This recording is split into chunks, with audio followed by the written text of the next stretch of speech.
আমরা 19-এর বিগত বছর প্রশ্ন ধরেছিল প্রশ্ন আলোচনা করছিলাম। 11 নম্বর প্রবলেম। এখানে এফ ইনভার্স টেনের মান বার করতে বলা হয়েছে, এফ অফ এক্স ফাংশনটা দেওয়া রয়েছে। তো সেক্ষেত্রে আমরা এটাকে ভাবতে পারি এফ ইনভার্স টেনের মান আমাদের জানা নেই, এটা বার করতে হবে। তো মনে করে নিচ্ছি এফ ইনভার্স টেনের মান হচ্ছে ইউ, তাহলে এখান থেকে আমরা বলতে পারি টেন সমান এফ অফ ইউ। এখন এফ অফ এক্স যে ফাংশনটা, এখানে এফ অফ এক্স ফাংশনটার মান হচ্ছে x square plus one. F of x equals two x square plus one, তাহলে এফ অফ ইউ এর মানটা হয়ে যাবে ইউ স্কোয়ার প্লাস ওয়ান, অর্থাৎ 10 equals to U square plus one, 9 equals to U square plus minus 3 equals to U, অর্থাৎ F inverse টেনের মানটা হয়ে যাবে প্লাস মাইনাস 3। এটা এইচএস লেভেলের প্রশ্ন, তোমরা এটা নিয়ে প্রশ্ন অভ্যস্ত করতে। পরবর্তী problem, for point on the conic minimum radius vector is, radius ভেক্টরটিকে মিনিমাম করতে হবে। তাহলে এখানে ডেফিনিশন থেকে প্রথমত আর এর ভ্যালুটা যদি বার করে নিই আমরা, আর এর ভ্যালুটা হয়ে যাবে আর equals to 13/√5 minus 2 cos theta.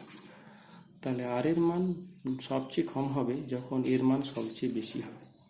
এর মান সবচেয়ে বেশি হবে তখন যখন cos থিটার মানটা হবে -1, অর্থাৎ theta equals to pi. Theta pi হলে এর মানটা সবচেয়ে বড় হবে, সবচেয়ে বড় হরটা হলে আর এর মানটা সবচেয়ে ছোট হবে। সেক্ষেত্রে আর এর মানটা কত হবে?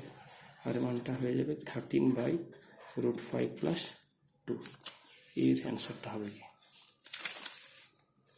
Problem number 13, X plus Y equals to K সরলেখা ওয়াই স্কোয়ার প্লাস 12x অধিবৃত্তের উপর লম্ব হলে কে এর মান কত? এটা একটা ভালো প্রবলেম। তো এটাকে আমরা অনেকভাবে করতে পারি।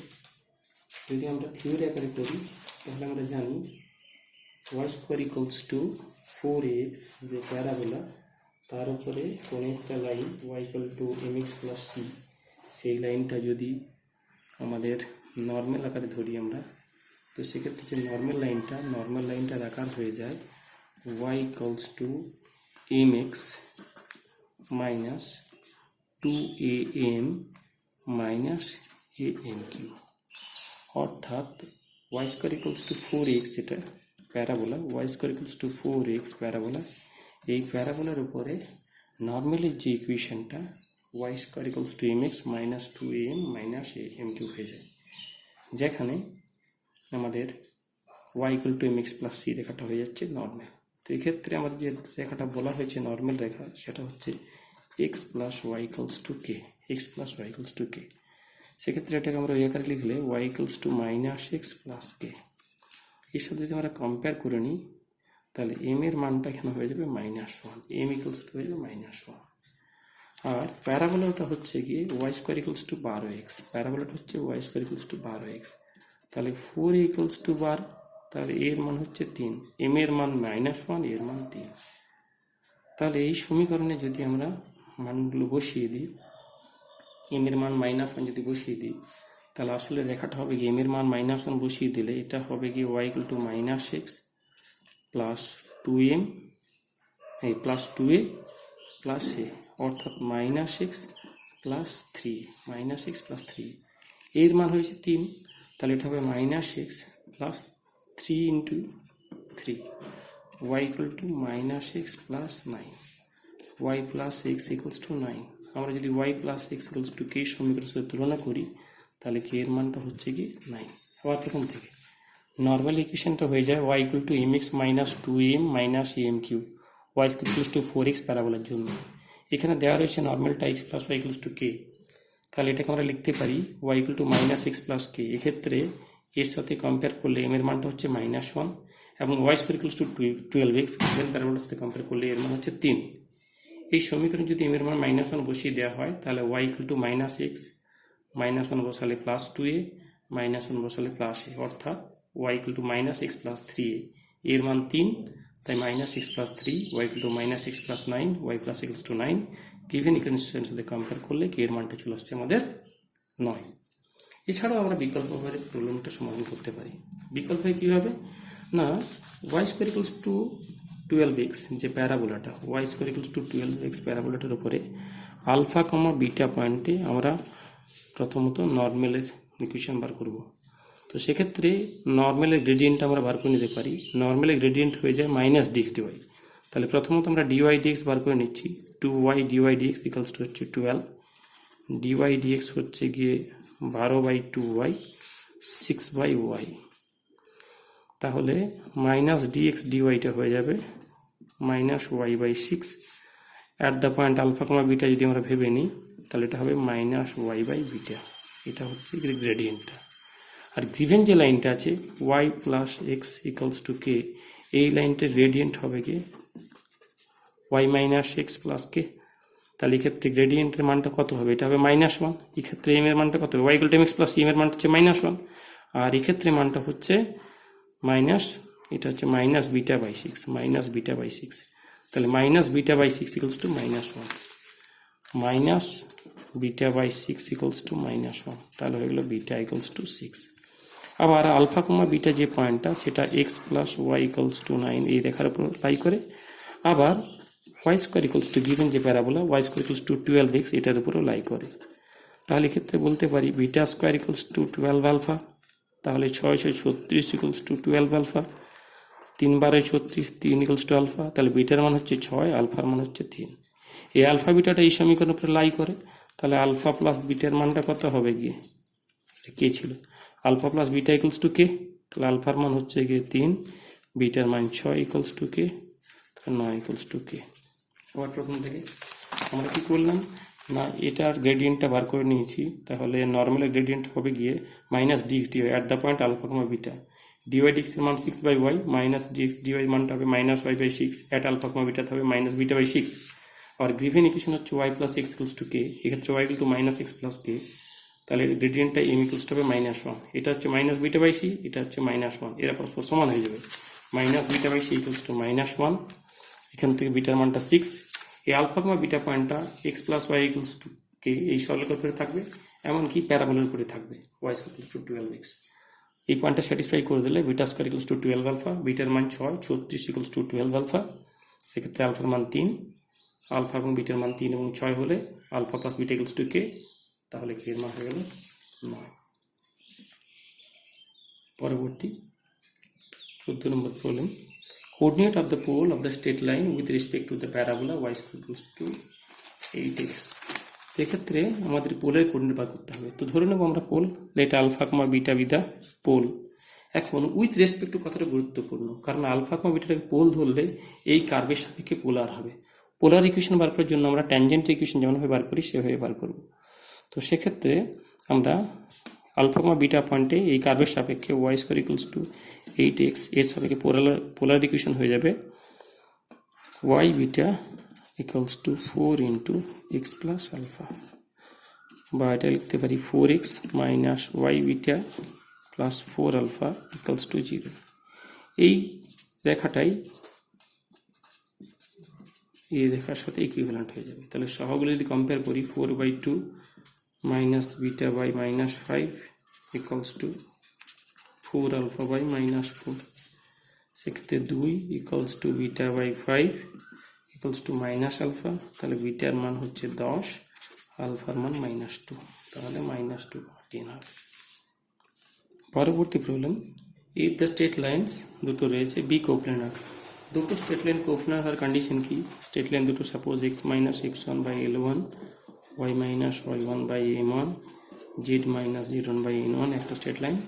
আর একটা straight line x minus x2 by L2, y minus y2 by M2, z minus z2 by M2 দুটো স্ট্রেট লাইন। এরা কোপ্লেনার হওয়ার শর্ত হচ্ছে গিয়ে x2 minus x1, y2 minus y1, z2 minus z1, L1 M1 N1, L2 M2 N2। এই যে ডিটারমিনেন্টটা, এই determinant ভ্যালুটা কী হতে হবে? 0 হতে হবে। x2 minus x1, y2 minus y1, z2 minus z1, L1 M1 N1, L2 M2 N2। এই determinant ভ্যালুটা 0 হবে। তো এক্ষেত্রে আমাদের যে পয়েন্টগুলো আছে সেই পয়েন্টগুলো যদি দেখি আমরা, পয়েন্টগুলো হচ্ছে গিয়ে প্রথম লাইন থেকে পয়েন্টগুলো হচ্ছে 2 3 4 এবং দ্বিতীয় লাইনটা পাস করছে 1 4 5 দিয়ে। তাহলে x2 মাইনাস x1 1 থেকে 2 বিয়োগ করলে -1, 4 থেকে 3 বিয়োগ করলে 1, 5 থেকে 4 বিয়োগ করলে 1, L1 M1 N1, L2 M2 N2। এই ডেট ভ্যালুটা আমাদের কী করতে হবে, 0 করে দিতে হবে। এই ডেট ভ্যালুটা 0 করলে আমরা কে এর মানটা 0 এবং -3 পেয়ে যাবো। ডিটারমিনেন্টটা আর করতে হবে। x2 - x1, 1 থেকে 2 বিয়োগ -1, 4 থেকে 3 বিয়োগ করে 1, 5 থেকে 4 বিয়োগ করে 1। এরপর হচ্ছে L1 M1 N1, 1 1 1 মাইনাস কে 2 1, এই ডেটটা 0 হতে হবে। এখান থেকে আমরা কন্ডিশনটা পেয়ে যাবো। পরবর্তী প্রবলেম 16, প্রবলেম নাম্বার 16। এটা খুব ভালো প্রবলেম ছিল, বেশ confusing problem. In the equation of the plane ax plus by plus cz plus d equal to 0, if a equals to b equals to 0, then normal to the plane is, এক্ষেত্রে বলে দেওয়া হয়েছে a equals to 0, b equals to 0। তো সেক্ষেত্রে আমরা যদি এর দিকে তাকিয়ে দেখি, ইকুয়েশনটা আছে ax plus by plus cz plus d equals to 0। আমাদের a সমান b সমান 0 বসিয়ে দিলে এই রাশিমালটা 0 হয়ে যাবে, অর্থাৎ cz plus d equals to 0, মানে z equals to -d by c। এই যে রাশিমালা, এখান থেকে আমরা বলতে পারি এটা d by c, মানে এটা হচ্ছে কনস্ট্যান্ট।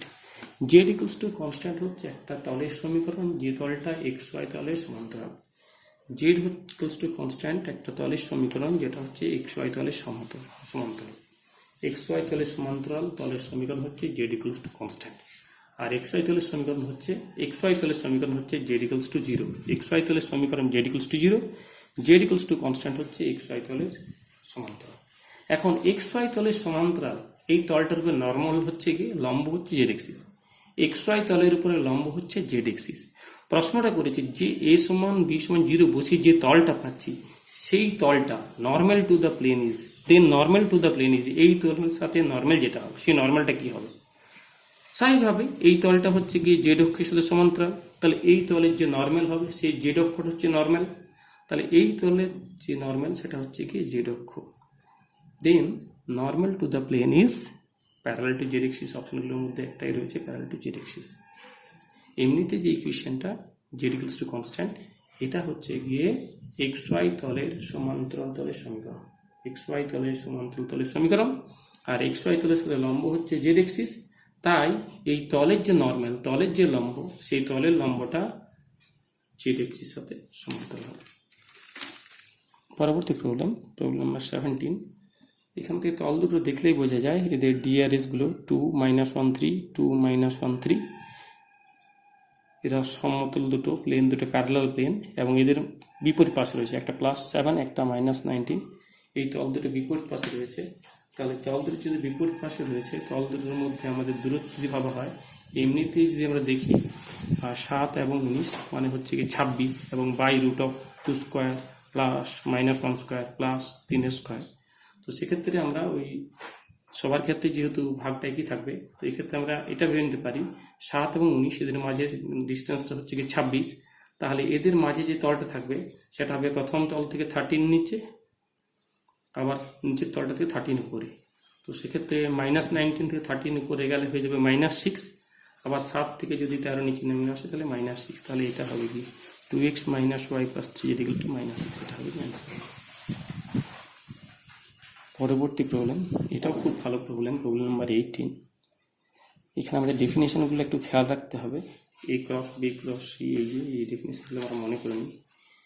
এখানে ডেফিনেশনটা মনে করে নিচ্ছি, a × b × c এটা একটা সমান দেওয়া রয়েছে a × b × c। As per the problem এটা দেওয়া রয়েছে। আমার এখান থেকে কি ইমপ্লাই করছে সেটা গুরুত্বপূর্ণ বিষয়।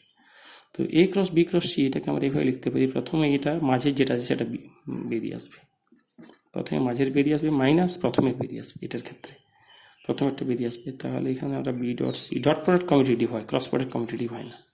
এই ডেফিনেশনটার ক্ষেত্রে প্রথমে মাঝের বেরিয়ে আসবে, তারপর প্রথমে একটা মাইনাস হয়, শুরুটা এটাও মাঝের বেরিয়ে আসবে। তাহলে a.c লিখছি, বিটা বাইরে বেরিয়ে এলো, মাইনাস শেষেরটা বেরিয়ে আসবে a.b। এখন এই দুটো থেকে আমাদের এটা ক্যান্সেল হয়ে যাবে, এটা লেফট সাইডে নিয়ে আসবো। এরপর লেফট সাইডে নিয়ে এলে কী হবে, এটা হয়ে যাবে a.b c মাইনাস b.c = 0। তাহলে এটা আমরা লিখতে পারি, আর এটা হয়ে যাবে b × a, এটা হচ্ছে রেজাল্ট, c × b × a = 0। তো এটা ভুল লেখা হয়েছে। প্রথমত সিটা মাঝে থাকবে, এটা সিটা মাঝে থাকবে, এটা সিটা মাঝে থাকবে, এটা শেষে থাকবে, বিটা থাকবে প্রথমে, B cross C cross equals to 0।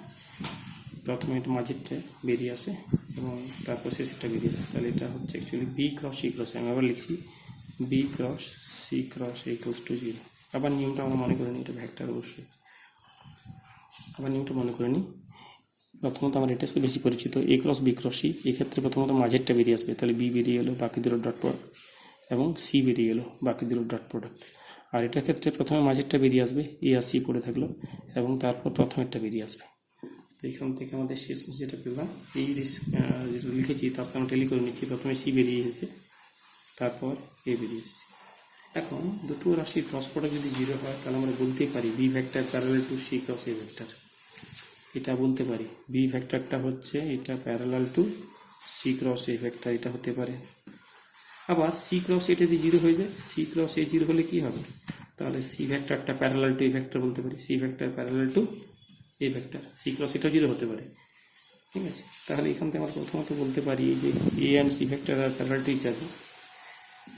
এরপর পরবর্তী ক্ষেত্রে b vector is parallel to C cross A vector. C cross a ভেক্টরটা হচ্ছে এমন একটা vector which is perpendicular to C vector as well as A vector. C cross A ভেক্টরটা C vector সাথে perpendicular, আর A ভেক্টর সাথে perpendicular. এখানে আবার বলছি B vector C cross A এর সাথে parallel. B vector C cross A এর সাথে যদি প্যারালাল হয়ে যায়, B vector C cross A এর সাথে প্যারালাল হলে বি ভেক্টর অবশ্যই সি ভেক্টর এবং এই ভেক্টর যে প্লেন আছে তার সাথে পারপেন্ডিকুলার হবে। B vector is perpendicular to the plane of A cross C. আসলে এই ক্রস সি ডেফিনিশনটা হচ্ছে A cross C is a vector which is perpendicular to the plane containing A vector and C vector. তাহলে এক্ষেত্রে C এর অপশনটা, এটা খুব ভালো প্রবলেম ছিল।